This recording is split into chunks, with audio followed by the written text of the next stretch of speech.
The U.S. military is an enormous powerhouse. We need to reduce defense spending as the extreme size of the military is unnecessary and too expensive to maintain. World military spending.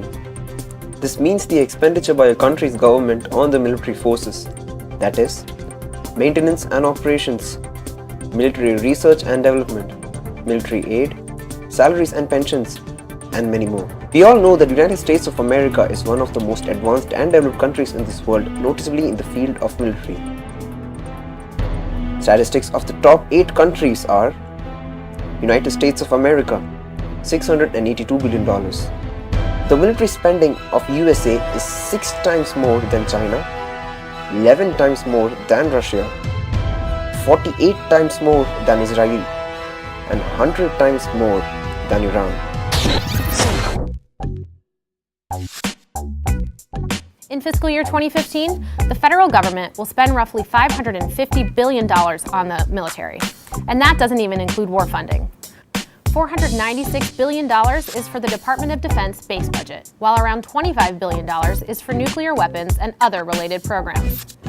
And all of that funding is just for regular peacetime operations.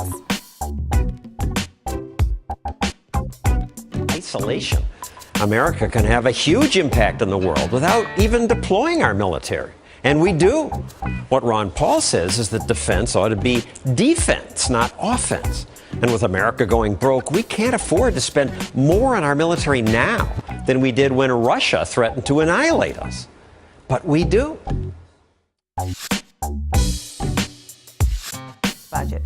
Some experts say managing our spiraling debt means allocating less money for defense. Opponents say cuts in defense spending will cut our military might as well. Some people argue the United States should not reduce military spending as it better prepares the U.S. for future conflicts. Reducing our defense industry will leave America at risk and damage our readiness to respond to threats. Defense spending creates jobs, and budget cuts would therefore affect the unemployment rate. America's large military is deemed necessary to maintain stability and peace among the nation and its neighbors. There are 3 main areas I would look to for savings. One is indeed the size of the military, and specifically ground forces, which grew about 15% after 9/11, and I think can be returned to their pre-9/11 level once the Afghanistan conflict really winds down. Now, that entails some risk. It makes it harder to do 2 operations at once, as we've just learned, which is the whole reason we added 15%.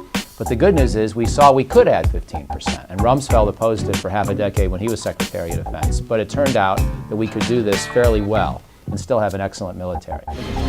By reducing military spending, we can redistribute that money to help reduce poverty.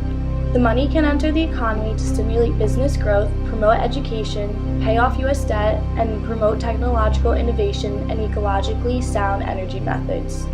Efforts need to be made to find a balance between military protection and spending, and allocating money to other departments of the government.